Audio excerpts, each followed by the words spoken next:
कृष्ण। स्वागत है आप सभी का मेरे H S Bhardwaj YouTube channel पर। मैं हरिओम शर्मा। आज आपको कुछ संकेत बताऊंगा। जब भी पुत्र प्राप्ति होने वाली होगी तो उनको यह कुछ संकेत जरूर नजर आएंगे। अगर ये संकेत नजर आते हैं तो आप अनुमान लगा सकते हैं कि आपको पुत्र प्राप्ति होने वाली है। यह ज़्यादातर 80% सही निकलते हैं। अक्सर आपने देखा होगा जब भी इंसान का समय बदलने वाला होता है तो उसे शुभ संकेत नजर आने लग जाते हैं।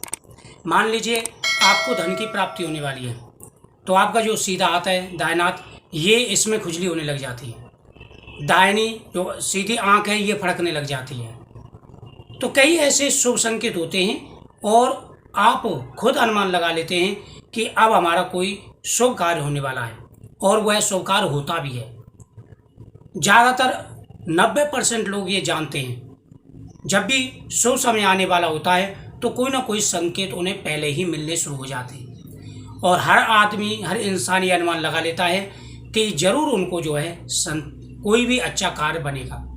लेकिन जब गर्भ में बच्चा होता है तो उस समय अनेक प्रकार की भावनाएं आकांक्षाएं मन में घर कर लेती हैं। उनको डर लगता है, यानी उनके एक लड़की दो लड़की या तीन लड़की पहले से हैं तो उनको डर लगता है यार आने वाला बच्चा क्या होगा। एक चीज़ का हमेशा ध्यान रखें, कभी भी किसी प्रकार की टेंशन आपको नहीं लेनी है। आपने सही समय पर ट्राई किया है, सही तिथि और दिन का यूज किया है। जो मैं वीडियो डालता हूँ अगर आपने वह टिप्स फॉलो किए हैं तो आपको 90% पुत्र ही होगा। देखो एक चीज़ मैं हमेशा कहता हूँ कि जिनके पहले से लड़कियां हैं, एक लड़की दो लड़कियां हैं, वही पुत्र प्राप्ति के लिए कोशिश करें। पहली बार जिनके संतान आ रही है उन्हें लड़का लड़की के बारे में कभी भी नहीं सोचना चाहिए। इस बात का विशेष रूप से ध्यान रखें। जिनके गलती से यानी बिना तिथि और दिन दे के भी गर्भ रह गया है उनको भी कोई टेंशन नहीं लेनी है। इस बात का विशेष रूप से ध्यान रखें। लड़का लड़की में कोई भेद नहीं करना चाहिए।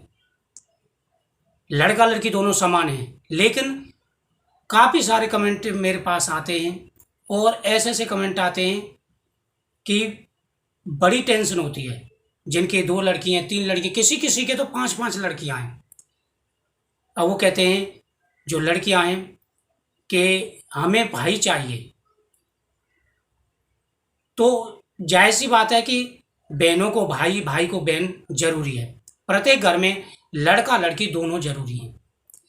बहुत सारे लोग ऐसे होते हैं जिनकी सोच इतनी छोटी होती है कि खाली वीडियो देखेंगे और कमेंट कर देंगे कि आप लड़की प्राप्ति की वीडियो बना रहे हैं। अरे भाई जिनके दो तीन चार लड़कियां हैं उनको जा करके पूछिए। तो इसलिए हमेशा ध्यान रखें, मैं लड़का लड़की के बारे में कभी भी पक्षपात नहीं करता। वीडियो पूरा देखा करें तभी कमेंट किया करें। तो प्रत्येक घर में लड़का और लड़की का होना जरूरी आवश्यक है। तो जिनकी भी लड़का की आने वाला होगा या जिनको भी पुत्र प्राप्ति होने वाली होगी उनको कुछ संकेत नजर आ जाते हैं। और कई बार ऐसा होता है कि मानो मिसकैरेज हो जाता है। कई बार ऐसा होता है कि जिनके लड़के के से लक्षण होते हैं फिर भी लड़की हो जाती है। तो उसमें कई कारण होते हैं। देखो सबसे पहले आपको ध्यान रखना है कि जब भी आप ट्राई करें हमेशा सम दिन का ही आपको प्रयोग करना है। इस बात को विशेष रूप से आपको ध्यान रखना है।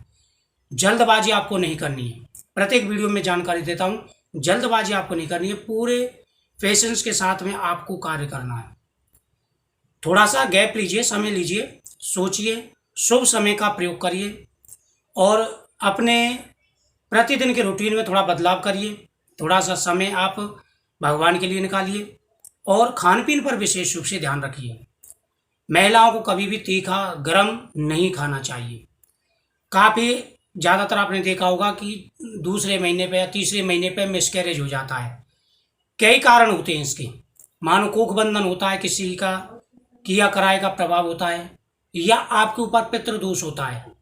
पितृदोष की हमेशा ये निशानी होती है कि उस घर में पुत्र प्राप्ति में रुकावटें आती हैं। संतान लड़कियां प्राप्त हो जाती हैं, लड़की की पुत्री की प्राप्ति हो जाती है, लेकिन पुत्र प्राप्ति में अड़चनें आती हैं।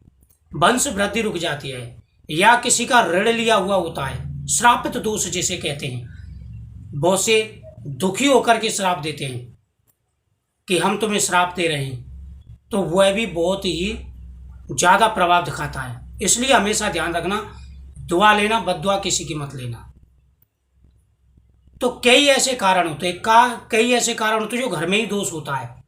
घर में कई प्रकार की अड़चने होती है, वास्तु दोष होता है, घर में मन नहीं लगता इंसान का जो है, तो कई ऐसे कारण होते हैं। अगर इनमें से कोई कारण है तो आप जरूर बताएं, उसके ऊपर मैं जरूर वीडियो बनाऊंगा। अब मैं बताऊंगा संकेत। देखो, जब शुभ समय आने वाला होता है तो इंसान को संकेत मिलने शुरू हो जाते हैं। मान लीजिए आप सो रहे हैं और रात के 4 बजे, यानी सुबह के मॉर्निंग के 4 बजे से लेकर के और 6 बजे के बीच में आपको स्वप्न आ रहा है, कोई भी साधु आपको आशीर्वाद दे रहा है सपने में, आप उससे पुत्र प्राप्ति की कामना कर रहे हैं और वह आपको आशीर्वाद दे रहा है, तो आप अनुमान लगा सकते हैं कि निश्चित रूप से आपको पुत्र की प्राप्ति होगी। या वह अपने हाथ से आपकी झोली में फल डाल रहा है। ध्यान रखना, जिनकी भी पुत्र प्राप्ति है, जरूर कोई ना कोई संकेत इनमें से आएंगे।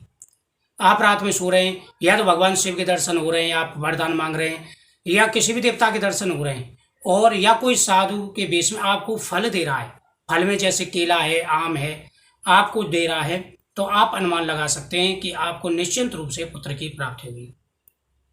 या आप सब्जियों में सपने में बैंगन देखते हैं, या आम देखते हैं, या केला देखते हैं, तब आप अनुमान लगा सकते हैं। नारियल देखते हैं आप, जो पानी वाला नारियल होता है, जल वाला, वह देखते हैं, तब भी आप अनुमान लगा सकते हैं। गर्भ में जब बच्चा होता है तो जो लड़कियां होती हैं वो तीसरे महीने पर हलचल करने लग जाती हैं, और जो लड़के होते हैं वो चौथे या 5वें महीने पर हलचल करते हैं। तो आप उससे भी अनुमान लगा सकते हैं कि निश्चित रूप से आपको पुत्र की ही प्राप्ति होगी। नियमित रूप से हरवंश पुराण का पाठ करना है आपको।